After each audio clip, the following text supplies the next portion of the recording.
El Cristo del Pueblo. Sermón predicado en la mañana del domingo 25 de febrero de 1855 por Charles Spurgeon en Exeter Hall, Londres. He enaltecido a un escogido de mi pueblo.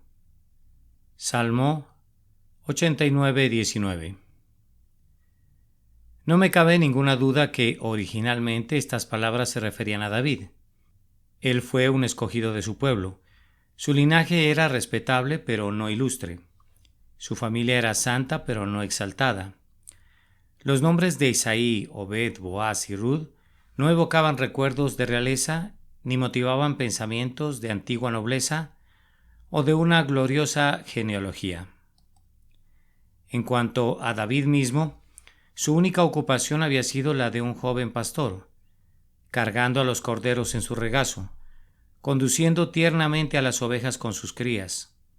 Un joven sencillo que poseía un alma real, recta, de valor inconmovible, pero aún así un plebeyo, uno del pueblo.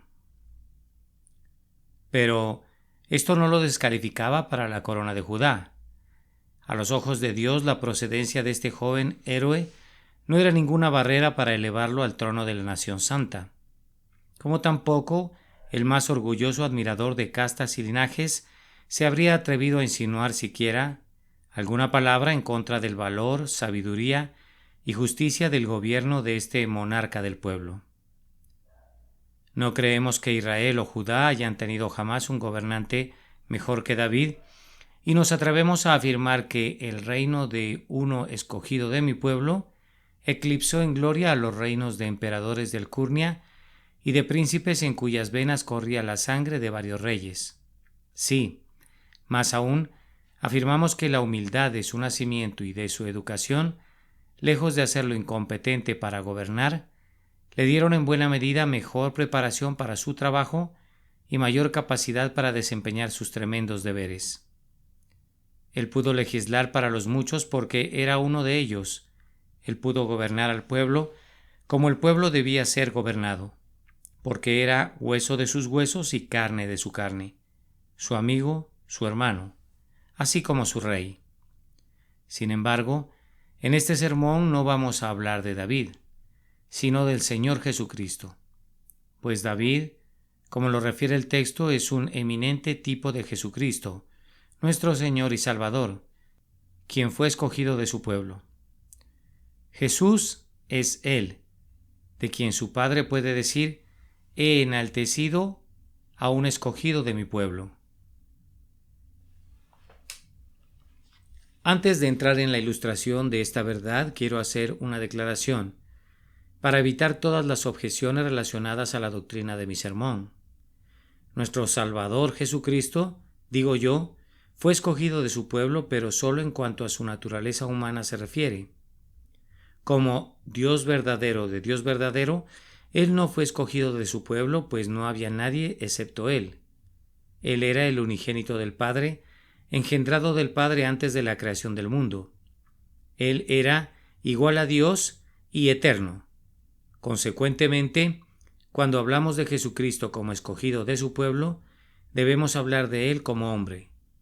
Se nos olvida con mucha frecuencia, pienso yo, la verdadera humanidad de nuestro Redentor, porque era un hombre en todos los sentidos y para todos los efectos, y me gozo al cantar: hubo un hombre de verdad, que un día murió en el Calvario.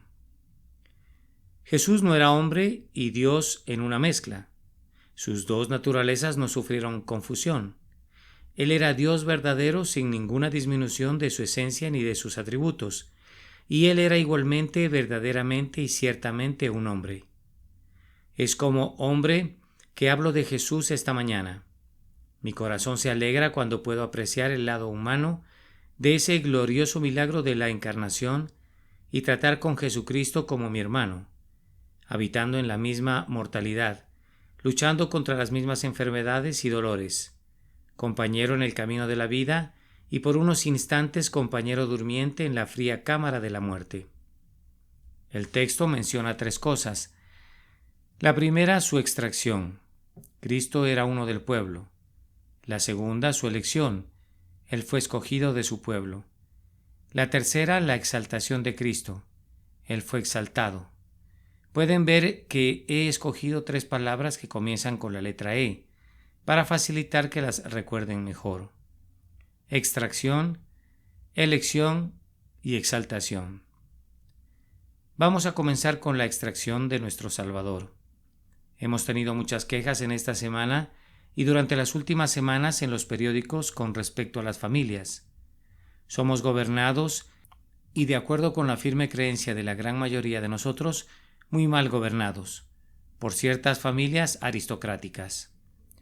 No somos gobernados por hombres escogidos del pueblo como debería ser, y ese es un error fundamental en nuestro gobierno, que nuestros gobernantes, aun siendo elegidos por nosotros, difícilmente podrían algún día ser elegidos de entre nosotros.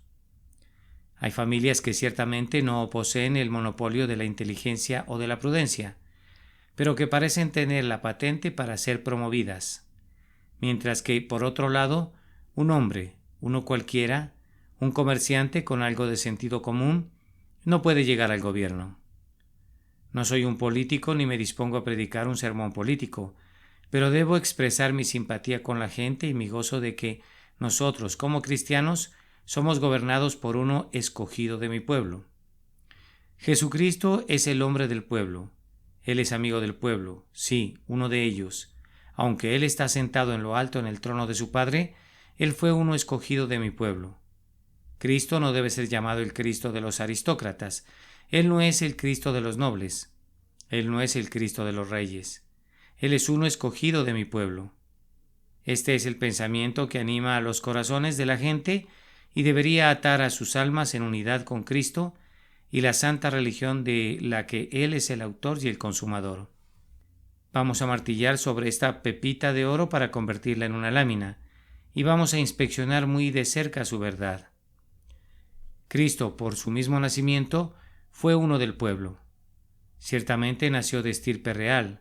María y José eran ambos del linaje real, aunque su época de gloria había pasado. Un extraño se sentaba en el trono de Judá, mientras el heredero legítimo trabajaba con un martillo y una pala. Observen bien el lugar de su nacimiento. Nacido en un establo, tuvo por cuna un pesebre donde comían unos bueyes de largos cuernos. Su única cama era el forraje, y sus sueños eran interrumpidos a menudo por el apetito de las bestias. Jesús era un príncipe de nacimiento, pero ciertamente no tenía el séquito que corresponde a los príncipes para que le sirviera. No estaba vestido con mantos de púrpura ni envuelto en ropajes bordados. Sus pies no pisaron los salones de los reyes. Sus sonrisas infantiles no honraron los palacios hechos de mármol de los monarcas. Observen a los visitantes que estaban alrededor de su cuna. Unos pastores fueron los primeros en venir. Nos damos cuenta que nunca perdieron el rumbo. No, Dios guía a los pastores y Él también guió a los magos, pero estos sí se extraviaron. Sucede a menudo que mientras los pastores encuentran a Cristo, los sabios no lo encuentran. Pero, de cualquier forma, ambos grupos llegaron, los pastores y los magos.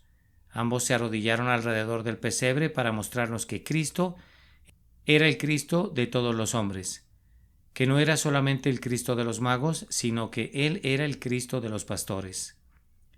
Ellos nos mostraron que Él no era solamente el Salvador de los pastores campesinos, sino también el Salvador de los hombres educados, pues nadie es excluido, pues sino aquellos que se excluyen a sí mismos. Bienvenidos los entendidos y los educados, los ignorantes y los ordinarios. En su mismo nacimiento fue uno del pueblo. No nació en una ciudad populosa, sino en el oscuro pueblo de Belén, la casa del pan. El Hijo del Hombre hizo su advenimiento sin acompañamiento de pomposos preparativos y no fue anunciado por las notas de las trompetas de alguna corte. Su educación también demanda nuestra atención. Él no fue tomado de los pechos de su madre como lo fue Moisés para ser educado en los salones de un monarca. Él no fue criado con esos aires de grandeza que adoptan las personas que tienen cucharas de oro en sus bocas desde el momento de nacer.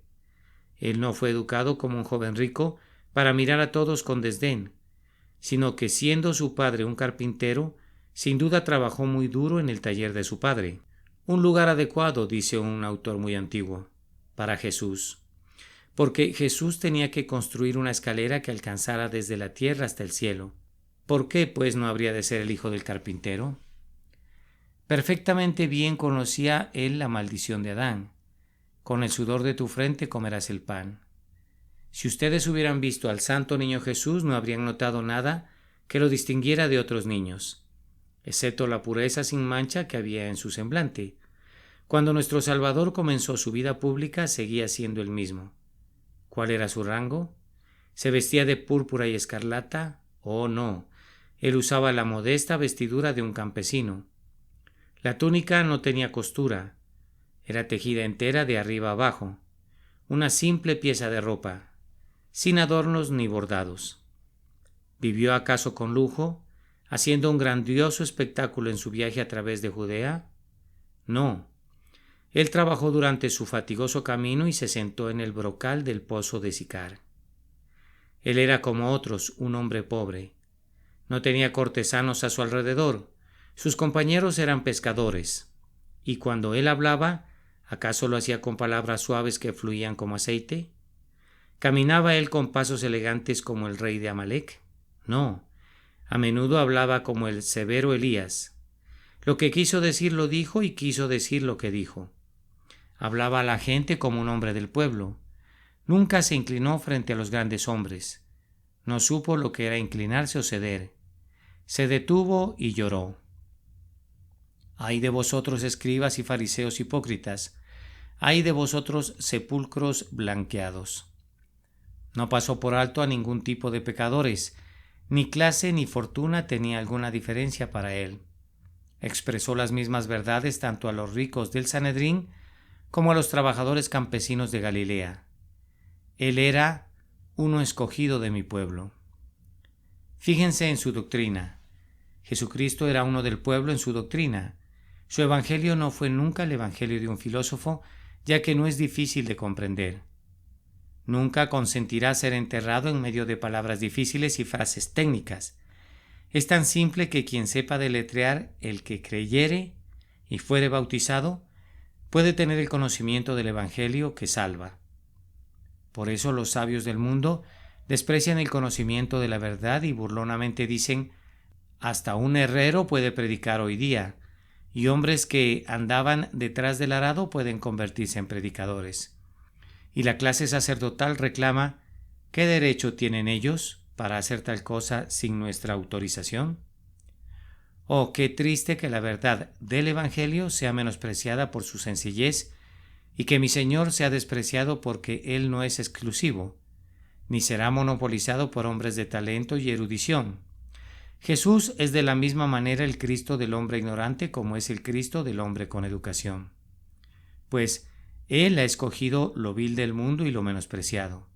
Ah, por mucho que amo la ciencia verdadera y la sólida educación, me lamento y me duelo, ya que nuestros ministros están diluyendo a tal grado la palabra de Dios con su filosofía, deseando ser predicadores intelectuales, pronunciando sermones que sirvan de modelo. Sus sermones son adecuados para un salón lleno de estudiantes universitarios y profesores de teología, pero sin ninguna utilidad para las masas, pues no tiene sencillez, calor, sinceridad, ni una sólida sustancia evangélica. Me temo que nuestra educación universitaria de poco aprovecha a nuestras iglesias, puesto que con frecuencia sirve para apartar las simpatías de los jóvenes por la gente y los une a los pocos intelectuales y ricos de la iglesia. Es bueno ser un ciudadano de la República de las Letras, pero es mucho mejor ser un ministro eficaz del reino de los cielos. Es bueno tener la habilidad de algunas mentes grandiosas para atraer los poderosos, pero el hombre más sutil seguirá siendo aquel que, como Whitefield, usa el lenguaje de la calle. Es una triste realidad que las altas posiciones y el Evangelio rara vez están de acuerdo, y más aún deben saber que la doctrina de Cristo es la doctrina del pueblo. No tenía el propósito de ser el Evangelio de una casta, de algún grupo privilegiado o de una clase determinada dentro de la comunidad. El pacto de la gracia no es ordenado para hombres de un nivel especial, sino que están incluidos algunos de cada una de las clases. Hubo unos cuantos ricos que siguieron a Jesucristo en su día, y eso sucede en la actualidad. María, Marta y Lázaro eran ricos y también la esposa del mayordomo de Herodes, con algunos otros de la nobleza. Estos, sin embargo, no eran más que unos cuantos. Su congregación estaba formada por las clases más bajas, las masas, el pueblo. La gran multitud le escuchaba con gusto, y su doctrina no daba lugar a distinciones, sino que colocaba a todos los hombres como pecadores por naturaleza, en una igualdad a los ojos de Dios. Uno es su Padre, uno solo es vuestro Maestro, y todos vosotros sois hermanos. Estas fueron palabras que él enseñó a sus discípulos mientras vivió en la tierra. Él era el espejo de la humildad y demostró ser el amigo de los hijos pobres de la tierra y el amante de la humanidad. Oh ustedes, orgullosos porque tienen sus bolsillos llenos. Oh ustedes, que no pueden tocar a los pobres ni siquiera con la punta de sus blancos guantes. Ah, ustedes con sus mitras y sus báculos. Ah, ustedes con sus catedrales y ornamentos espléndidos.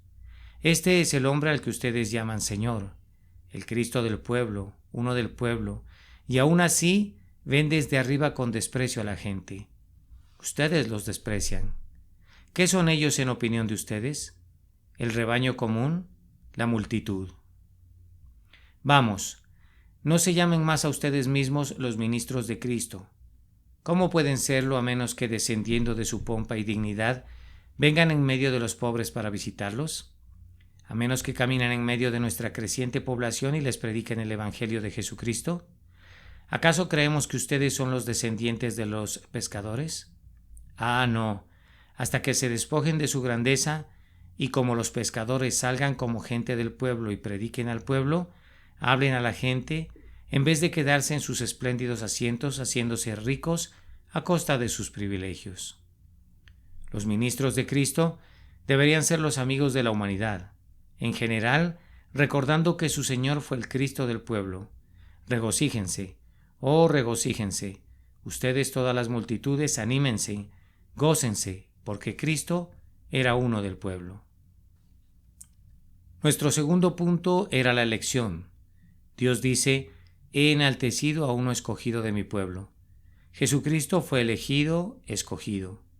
De un modo u otro, esa fea doctrina de la elección saldrá a relucir. Oh, hay quienes al momento de escuchar esa palabra elección se llevarán las manos a su frente murmurando: esperaré que termine esa frase, quizá haya algo más adelante que sí me guste. Otros dirán: no volveré a ese lugar, ese hombre es un hipercalvinista. Pero el hombre no es un hipercalvinista. El hombre dijo lo que estaba escrito en su Biblia y nada más. Es un cristiano y no tienen ustedes derecho de llamarlo por ninguno de esos apodos, si es que es un apodo, pues no nos avergonzamos nunca y no nos importa cómo nos llamen. Aquí está, uno escogido de mi pueblo. Pero, ¿qué significa eso? ¿Sino que Jesucristo es elegido? A quienes no les gusta creer que los herederos del cielo han sido elegidos, no pueden negar la verdad proclamada en este versículo, que Jesucristo es elegido, que su Padre lo escogió a él y lo escogió de su pueblo. Como hombre, fue escogido de su pueblo para ser el Salvador del pueblo y el Cristo del pueblo. Y ahora, juntemos nuestros pensamientos y tratemos de descubrir la sabiduría trascendental de la elección de Dios. La elección no es una cosa ciega. Dios escoge soberanamente, pero Él siempre escoge inteligentemente. Siempre hay una razón secreta para su elección de un individuo en particular, aunque ese motivo no radica en nosotros o en nuestros propios méritos, pero siempre hay una causa secreta mucho más remota que las obras de la criatura. Es alguna poderosa razón desconocida para todos, excepto para Él. En el caso de Jesús, los motivos son evidentes, y sin pretender entrar a la sala del consejo de Jehová, podemos descubrirlos. Primero, vemos que la justicia es por ello totalmente satisfecha, por la elección de uno del pueblo. Supongamos que Dios hubiera escogido a un ángel para que hiciera satisfacción por nuestros pecados. Imaginen que un ángel fuese capaz de aguantar todo el sufrimiento y la agonía que eran requeridos para nuestra expiación. Aún así, después que el ángel hubiera hecho todo eso, la justicia nunca hubiera sido satisfecha por la sencilla razón de que la ley dice: el alma que pecare, esa morirá. Ahora, el hombre es el que peca. Por consiguiente, el hombre es quien debe morir. La justicia requeriría que así como por un hombre entró la muerte al mundo, asimismo por un hombre debía venir la resurrección y la vida. La ley exigía que como el hombre era el pecador, el hombre debía ser la víctima. Del mismo modo que en Adán todos morimos, asimismo en otro Adán deberíamos ser todos resucitados. Consecuentemente, fue necesario que Jesucristo fuera elegido del pueblo, pues si aquel ángel resplandeciente junto al trono, el notable Gabriel, dejando a un lado sus esplendores, hubiera descendido a nuestra tierra y soportando el dolor y sufriendo agonía hubiera traspasado el umbral de la muerte, abandonado una existencia miserable sumida en el extremo del dolor. Después de todo eso, no habría satisfecho la justicia inflexible, porque está dicho: un hombre debe morir, de otra manera la sentencia no se ha ejecutado. Pero hay otra razón por la que Jesucristo fue escogido de su pueblo. Es que toda la raza recibe honor. ¿Saben ustedes que yo no quisiera ser un ángel, aun si el propio Gabriel me lo pidiera? Si él me suplicara para que yo intercambiara lugares con él, no lo haría. Yo perdería mucho con ese intercambio y él ganaría mucho. Aunque soy pobre, débil e indigno, aún así soy un hombre, y hay una dignidad relativa a la humanidad, una dignidad que se perdió un día en el jardín de la caída, pero que fue recuperada en el jardín de la resurrección. Es un hecho que un hombre es superior a un ángel, que en el cielo la humanidad está más cerca del trono que los ángeles. Ustedes pueden leer en el libro de Apocalipsis que los 24 ancianos estaban alrededor del trono y en el círculo exterior estaban los ángeles. Los ancianos, que son representativos de toda la iglesia, fueron honrados con una mayor cercanía a Dios que los espíritus ministradores. El hombre elegido es el ser más grande del universo, excepto Dios. El hombre está sentado allá arriba, miren, a la diestra de Dios, radiante de gloria. Allí está sentado un hombre. Pregúntenme en quién gobierna la providencia y dirige su tremendamente misteriosa maquinaria. Yo les digo, es un hombre, el hombre Jesucristo. Pregúntenme en quién ha atado los ríos en cadenas de hielo durante los últimos meses, liberándolos luego de los grilletes del invierno. Yo les digo que un hombre lo ha hecho, Cristo. Pregúntenme en quién vendrá a juzgar la tierra en justicia, y yo les digo que un hombre real y verdadero sostendrá la balanza del juicio y llamará a todas las naciones a su alrededor. ¿Y quién es el canal de la gracia? ¿Quién es el emporio de toda la misericordia del Padre? ¿Quién es el que recoge todo el amor del pacto? Yo respondo que un hombre, el hombre Jesucristo, y Cristo, siendo un hombre, te ha exaltado a ti y me ha exaltado a mí y nos ha puesto en los lugares más elevados. Él nos hizo en el principio un poco menores que los ángeles y ahora, a pesar de nuestra caída en Adán, nos ha coronado a sus elegidos con gloria y honor, y nos hizo sentar en los lugares celestiales en Cristo Jesús para mostrar en las edades venideras las superabundantes riquezas de su gracia por su bondad hacia nosotros en Cristo Jesús. Pero, hermanos míos, contemplemos con una mirada más dulce que esa. ¿Por qué fue el escogido de su pueblo? Habla, corazón mío, ¿cuál es la primera razón que se te viene a la cabeza? Pues los pensamientos del corazón son los mejores pensamientos. Los pensamientos de la cabeza son a menudo buenos para nada, pero los pensamientos del corazón, los profundos ensueños del alma, estos no tienen precio, son como perlas de Ormuz. Los poemas de un humilde poeta, siempre y cuando surjan de su corazón, agradarán mejor las cuerdas de mi alma que las manifestaciones sin vida del puro cerebro. Vamos a ver, cristianos, ¿cuál creen ustedes que es la dulce razón para la elección de su Señor, siendo Él uno de su pueblo? ¿Acaso no es esta, que Él pueda ser mi hermano en la bendita unión de su misma sangre? Oh, ¿Qué relación hay entre el Cristo y el creyente? El creyente puede decir: hay uno sobre todos los demás que bien merece el nombre de amigo.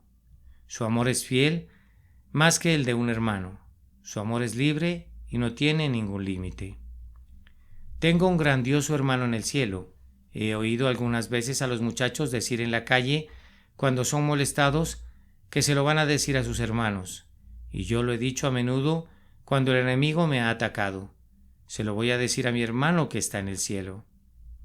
Puedo ser pobre, pero tengo un hermano que es rico. Tengo un hermano que es un rey.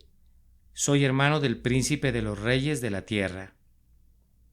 ¿Me dejará acaso morir de hambre o padecer necesidad o carencia mientras Él está en su trono? Oh, no. Él me ama. Él tiene sentimientos fraternales hacia mí. Él es mi hermano. Pero más que eso, piensa, oh creyente, Cristo no es simplemente tu hermano, sino que Él es tu esposo. Tu Hacedor es tu esposo. El Dios de los ejércitos es su nombre. La mujer se regocija al recostarse en el ancho pecho de su marido, teniendo la plena seguridad de que sus brazos son lo suficientemente fuertes para trabajar por ella o para defenderla. Ella sabe que el corazón de su esposo siempre palpita de amor por ella, y que todo lo que él tiene y lo que él es le pertenece a ella como quien comparte su existencia. Oh, saber por el Espíritu Santo que se ha hecho una dulce alianza entre mi alma y el siempre precioso Jesús. Eso es suficiente para que toda mi alma baile al son de la música y que cada átomo de mi cuerpo sea un cantor agradecido de la alabanza de Cristo. Vamos, déjenme recordar cuando estaba tirado ahí en el campo como un niño bañado en sangre. Déjenme recordar aquel notable momento en que Él me dijo: vive. Y no permitan que olvide que Él me ha educado, me ha entrenado y que un día me desposará con Él en justicia, coronándome con una corona nupcial en el palacio de su Padre. Oh, es una felicidad indecible. No me sorprende que este pensamiento haga vacilar mis palabras al pronunciarlo, que Cristo es uno del pueblo, que Él pueda relacionarse estrechamente contigo y conmigo, que Él pudiera ser nuestro pariente más cercano. Con lazos de sangre con los pecadores uno, nuestro Jesús ha ido a la gloria. A todos sus enemigos arrojó a la ruina, al pecado, a Satán, a la tierra, al infierno, al mundo. Tú, que eres santo, ata este bendito pensamiento como un collar de diamantes alrededor del cuello de tu memoria. Ponlo como un anillo en el dedo del recuerdo y úsalo como el propio sello del Rey, sellando las peticiones de tu fe con la confianza del éxito. Pero ahora surge naturalmente otra idea. Cristo fue elegido de su pueblo para que pudiera conocer lo que nos hace falta y entendernos. Conocen la vieja historia que una mitad del mundo no sabe cómo vive la otra mitad, y eso es muy cierto. Yo creo que algunos ricos no tienen la menor idea de lo que es la miseria de los pobres. No saben lo que es trabajar para obtener su pan de cada día. Tienen una vaga idea de lo que significa un aumento en el precio del pan, pero no saben absolutamente nada de eso, y cuando damos el poder a hombres que nunca fueron del pueblo, no entienden el arte de gobernarnos. Pero nuestro grandioso y glorioso Jesucristo es uno escogido de su pueblo y por lo tanto Él conoce nuestras necesidades. Él sufrió tentación y dolor antes que nosotros. Padeció enfermedad porque cuando colgaba de la cruz, lo abrasador de ese ardiente sol trajo sobre Él una fiebre que lo quemaba. Cansancio. Él lo ha sufrido, porque estaba cansado cuando se sentó en el pozo. Pobreza. Él la conoce, porque algunas veces no tuvo pan para comer excepto ese pan del que el mundo no sabe nada. Estar sin hogar, también lo conoció, porque las zorras tenían cuevas y las aves del cielo tenían sus nidos, mas él no tenía dónde recostar su cabeza. Mi hermano en Cristo, no hay lugar al que puedas ir donde Cristo no haya ido antes que tú, con la única excepción de los lugares pecaminosos. En el oscuro valle de la sombra de muerte puedes ver sus huellas sangrientas, huellas marcadas con coágulos de sangre. Sí, y aún en las aguas profundas del Jordán crecido, dirás cuando te acerques a la orilla: allí están las huellas de un hombre. ¿De quién son? Al agacharte podrás discernir las marcas de los clavos y dirás: esas son las huellas del bendito Jesús. Él ha estado aquí antes que tú. Él ha emparejado el camino. Él ha entrado a la tumba para poder hacer de ella la habitación real de la raza escogida y el ropero donde esa raza ha guardado las ropas de trabajo, para vestirse con las vestiduras del eterno descanso. En todos los lugares donde quiera que vayamos, el ángel del pacto ha corrido al frente. Cada carga que tenemos que llevar ha sido previamente puesta sobre los hombros de Emmanuel. Su camino fue mucho más difícil y más oscuro que el mío. Mi Señor Jesucristo sufrió y yo me quejaré. Estoy hablando a aquellos que se encuentran en medio de difíciles pruebas. Querido compañero de viaje, anímate. Cristo ha consagrado el camino y ha convertido el camino angosto en el propio camino del Rey hacia la vida. Un pensamiento más antes de pasar al tercer punto. Hay una pobre alma por ahí, deseosa de venir a Jesús, pero tiene grandes dificultades por temor de no poder venir a la manera adecuada. Y yo conozco a muchos cristianos que dicen, bueno, yo espero haber venido a Cristo, pero me temo que no lo hice en la forma apropiada. Hay una pequeña anotación para uno de los himnos al pie de la página en la colección de himnos del Sr. Denham que dice, algunas personas temen no poder venir a Cristo en la forma correcta. Ahora, ningún hombre puede venir a Cristo a menos que el Padre le envíe. De modo que yo entiendo que si vienen a Él, no pueden venir de manera inapropiada. De la misma manera, entiendo que si los hombres vienen a Cristo, deben venir de la manera apropiada. Este es un pensamiento para ti, pobre pecador, que te aproximas. ¿Por qué temes venir? Oh, dirás, soy tan gran pecador que Cristo no tendrá misericordia de mí. Oh, tú no conoces a mi bendito Señor. Su amor es más grande de lo que te imaginas. En otro tiempo yo era tan malvado como para pensar eso mismo, pero me he dado cuenta que es 10,000 veces más amable de lo que creía. Te digo, Él tiene tanto amor, tanta gracia, tanta amabilidad, que no hubo nunca alguien que fuera ni la mitad de bueno de lo que Él es. Es más amable de lo que puedas pensar alguna vez.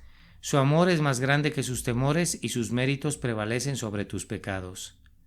Pero aún dices, temo no venir a Él correctamente. Pienso que no voy a poder usar palabras aceptables. Te diré la razón de eso. Porque no recuerdas que Cristo fue tomado del pueblo.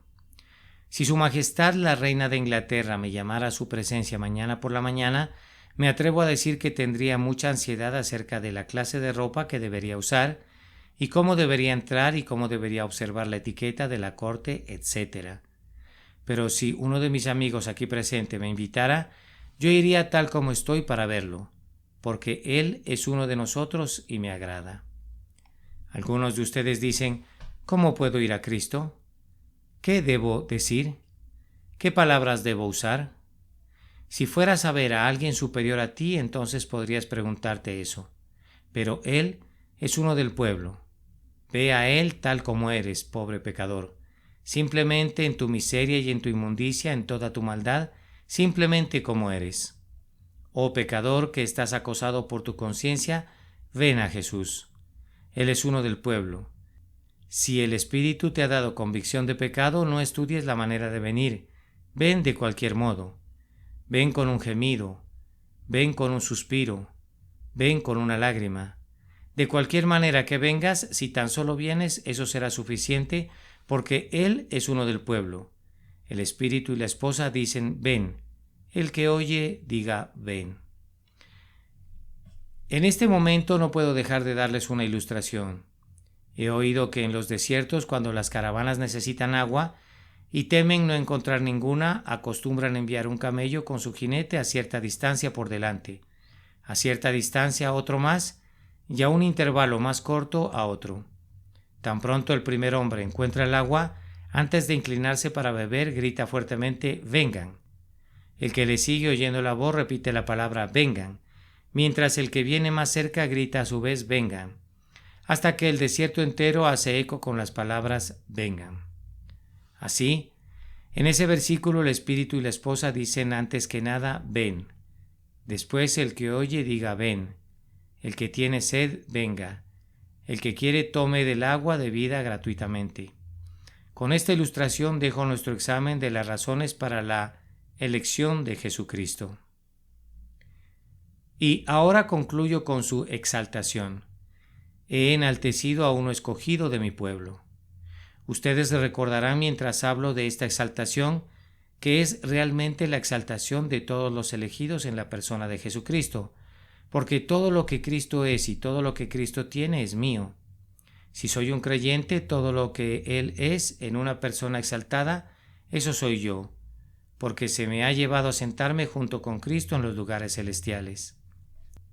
Primero, queridos amigos, fue suficiente exaltación para el cuerpo de Cristo ser exaltado en su unión con la divinidad. Eso es un honor que ninguno de nosotros puede recibir jamás.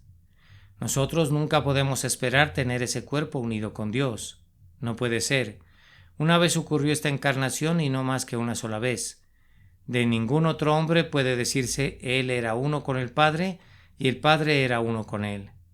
De ningún otro hombre se dirá que la deidad habitó en Él y que Dios era manifiesto en su carne, visto por los ángeles, justificado por el Espíritu y elevado al cielo. De nuevo, Cristo fue exaltado por su resurrección. Oh, cómo me habría gustado deslizarme en la tumba de nuestro Salvador. Supongo que era una cámara grande, adentro había un enorme sarcófago de mármol y muy probablemente una tapa pesada descansaba sobre él. A continuación, fuera de la puerta estaba una pesada roca y unos guardias vigilaban la entrada. Durante 3 días el durmiente descansó allí. Oh, habría deseado levantar la tapa de ese sarcófago para mirarlo a él. Pálido descansaba allí. Hilos de sangre se veían todavía en su cuerpo, que no pudieron ser lavados por aquellas cuidadosas mujeres que lo habían enterrado. La muerte gritaba con gozo: lo he matado. La simiente de la mujer que debe destruirme ahora es mi cautivo. Ah, cómo se reía la muerte horrenda. Ah, cómo miraba a través de sus huesudos párpados, al tiempo que decía: tengo al celebrado vencedor en mis garras. Ah, dijo Cristo, pero yo te tengo a ti. Y él se levantó. La tapa del sarcófago se comenzó a levantar, y él, que tiene las llaves de la muerte y del infierno, capturó la muerte. Hizo polvo sus miembros de hierro y estrelló ese polvo contra el suelo y dijo: oh muerte, yo seré tu plaga. Oh infierno, yo seré tu destrucción. Salió del sepulcro y los guardias a su vez huyeron. Asombrosamente, glorioso, radiante de la luz, refulgente con su divinidad, se paró frente a ellos. Entonces, Cristo fue exaltado en su resurrección. Pero ¿cuán exaltado fue él en su ascensión? Salió de la ciudad hacia la cima del monte, sus discípulos atentos a él mientras él esperaba el momento señalado.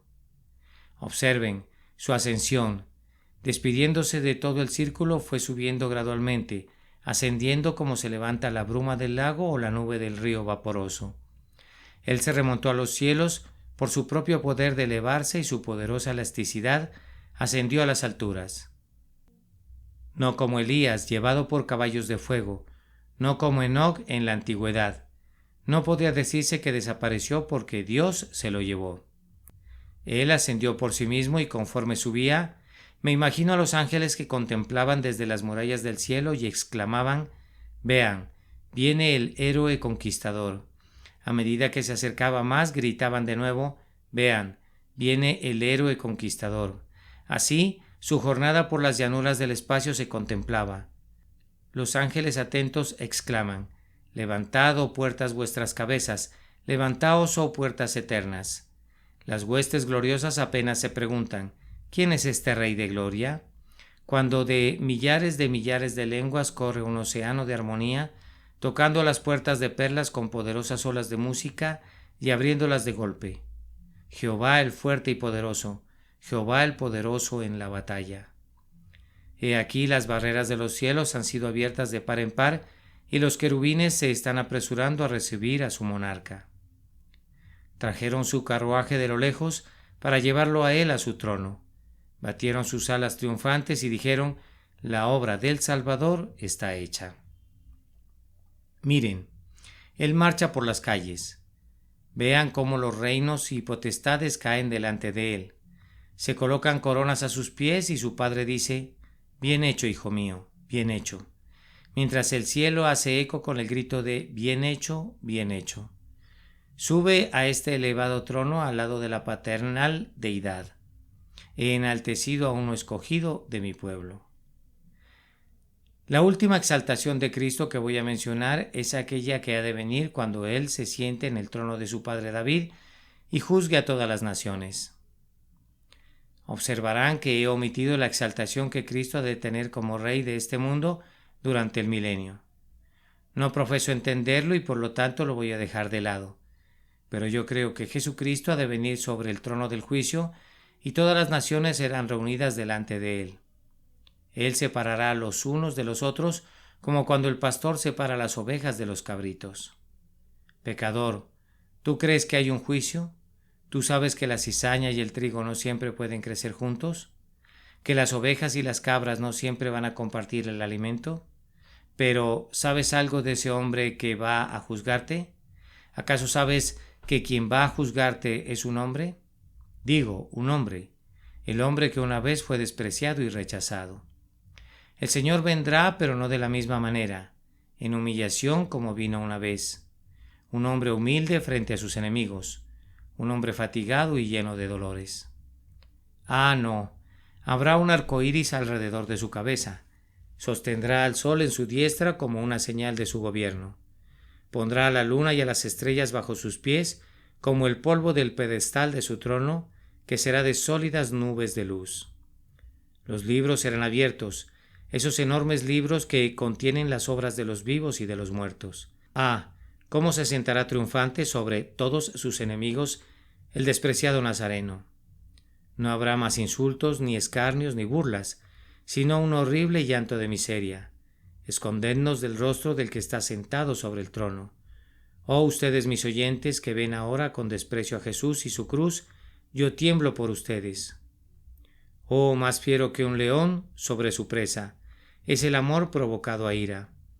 Oh, despreciadores, les advierto sobre aquel día en el que el plácido rostro del varón de dolores esté tejido con enojo, cuando los ojos que una vez fueron humedecidos con las gotas de rocío de la compasión arrojen relámpagos sobre sus enemigos. Y las manos que una vez fueron clavadas a la cruz para nuestra redención empuñen el rayo para la condenación de ustedes, mientras la boca que una vez dijo venid a mí todos los que estáis fatigados pronunciará con palabras más fuertes y más terribles que la voz del trueno: apartaos de mí, malditos, pecadores. Ustedes podrán pensar que es una cosa sin mayor importancia pecar contra el hombre de Nazaret, pero se van a dar cuenta que haciendo eso han ofendido al hombre que juzgará la tierra en justicia, y por su rebelión sufrirán olas de tormento en el océano eterno de su ira. Que Dios los libre de esa condenación, pero les estoy advirtiendo de ello. Todos ustedes han leído la historia de aquella dama que en el día de su boda subió las escaleras y viendo un antiguo ropero, con ánimo de diversión y travesura se metió dentro, pensando en esconderse ahí por una hora para que sus amigos la buscaran. Pero había una cerradura ahí oculta y al cerrarse la dejó encerrada para siempre. Nadie la pudo encontrar sino después de transcurridos muchos años. Cuando un día estaban moviendo ese viejo ropero, encontraron los huesos de un esqueleto con un anillo de brillantes por aquí y otros adornos por allá. Ella había entrado ahí por diversión y alegría, pero fue encerrada para siempre. Jóvenes hermanos y hermanas, cuídense de no ser encerrados para siempre por sus pecados. Una copa jovial, eso es todo. Un juego momentáneo, pensó ella. Pero hay una cerradura secreta que está al acecho. Una sola visita a esa casa de mala reputación, un pequeño desvío del camino recto, eso es todo.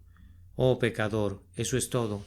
Pero, ¿sabes lo que es todo eso? Estar preso para siempre. Oh, si ustedes escaparan de esto, si me oyeran mientras les hablo otra vez del hombre que fue escogido de mi pueblo. Ustedes orgullosos, tengo una palabra para ustedes. Ustedes delicados cuyos pasos no deben tocar el suelo. Ustedes que miran hacia abajo con desprecio a sus prójimos mortales. Gusanos orgullosos que desprecian a sus compañeros solo porque están vestidos de manera más elegante. ¿Qué piensan de esto? El hombre del pueblo es quien te salvará, si es que has de ser salvo. El Cristo de la multitud, el Cristo de las masas, el Cristo del pueblo. Él debe ser tu Salvador. Debes humillarte, hombre orgulloso. Tú debes inclinarte, mujer soberbia. Debes hacer a un lado toda tu pompa, o de lo contrario nunca serás salvo, porque el Salvador del pueblo debe ser tu Salvador. Pero al pobre pecador tembloroso cuyo orgullo ha desaparecido, le repito la reconfortante seguridad. ¿Evitarás el pecado? ¿Evitarás la maldición? Mi Señor me pide que diga esta mañana: venid a mí, todos los que estáis fatigados y cargados, y yo os haré descansar. Recuerdo lo que decía una santa anciana. Alguien estaba hablando de la misericordia y el amor de Jesús y concluyó diciendo: ¿acaso no es sorprendente? Ella dijo: no, no lo es, pero ellos dijeron que sí lo era. Vamos, dijo ella, simplemente así es Él, así es Él. Ustedes preguntan: ¿acaso pueden creer semejante cosa de una persona? Oh, sí. Puede decirse: esa es sencillamente su naturaleza. De modo que ustedes tal vez no pueden creer que Cristo quiere salvarlos, criaturas culpables como son. Yo les digo que así es Él. Él salvó a Saulo. Él me salvó a mí y te puede salvar a ti. Sí. Es más, Él te salvará a ti, porque cualquiera que a Él viene, jamás lo echará fuera. El Cristo del pueblo. Sermón predicado la mañana del domingo 25 de febrero de 1855 por Charles Spurgeon, en Exeter Hall, Londres.